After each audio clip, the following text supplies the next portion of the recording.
scissor-7. I don't know.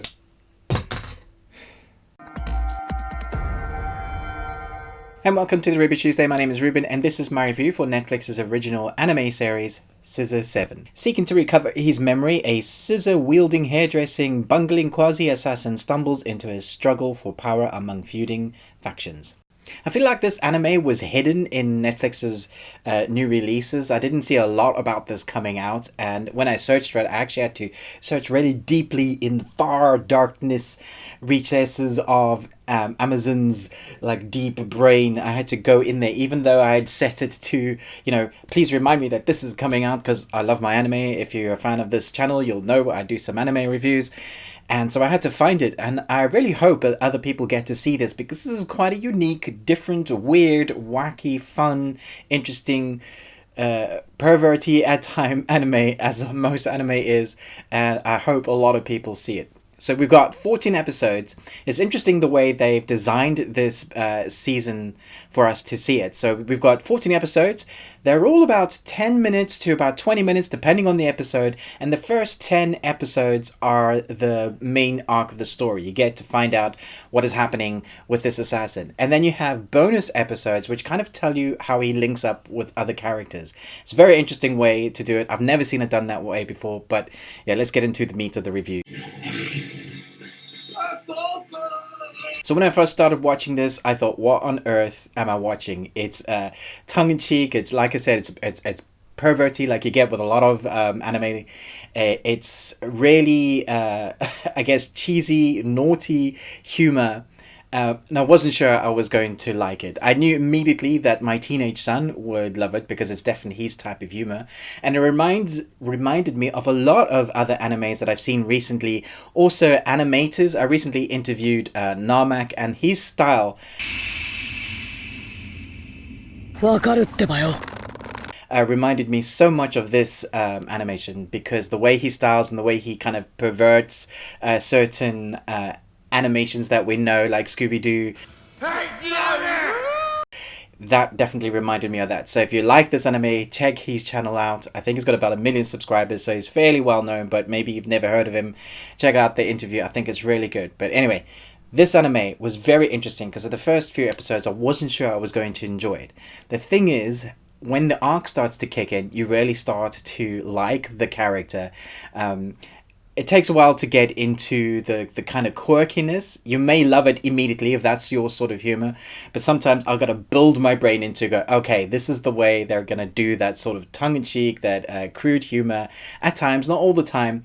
It is a 15 and up, and so it's not for the whole family, so you should know that going in. It's not an anime for the whole family. This is 15 and up, and you will enjoy it if you're a teenager. If you love anime, it definitely nods towards a lot of anime. So like I mentioned Darmex, but it even mentions stuff like Naruto, and the classic. It does a lot of, I guess you could call them anime tropes. There's a lot of nods, and I didn't mind them. I thought it was great. It's very interesting the way they use their animation styles as well. The fighting sequences are a lot of fun.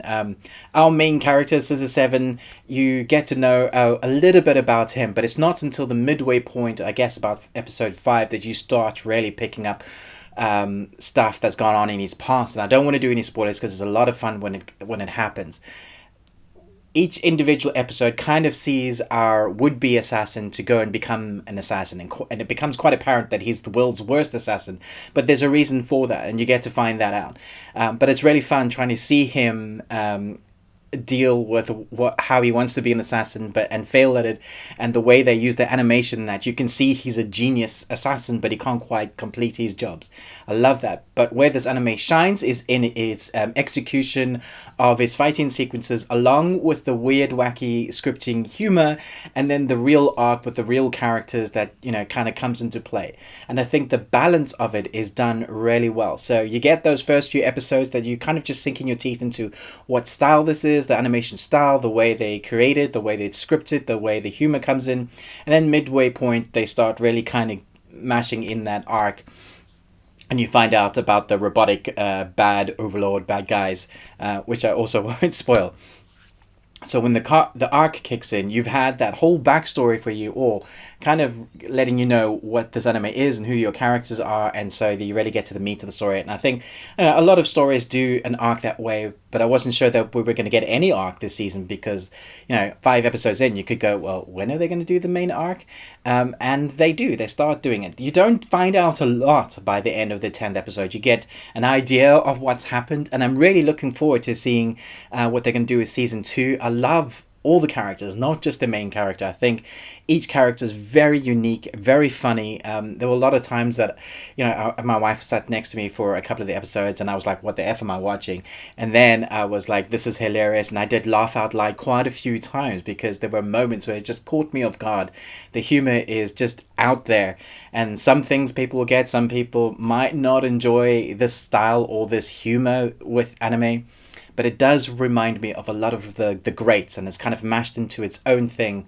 I'm not sure if there is a manga. I should probably go and check that out. If there is, I'd love to read it because it's very interesting, and I'm really looking forward to season 2. So I'm going to give this an A+. I was going to give it just a B+ because I wasn't sure at the beginning. I knew the animation style was good, and I know how much effort it takes into animating just a single episode. So the amount of effort in this season is obviously a lot. So I know how much work goes into it. But by the end, I was sold on the premise and the story and the characters. A lot of fun to watch. A lot of great action sequences that kind of have you on the edge of your seat. If you're an anime lover, worth a watch. Definitely one of my favorites. I know it's early in the year, but definitely my favorite anime of the year so far.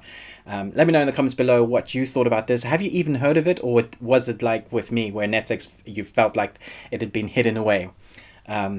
Great series. Really fun. Really interesting. Let me know in the comments below. But most of all, until next time, remember, live long and Tuesday.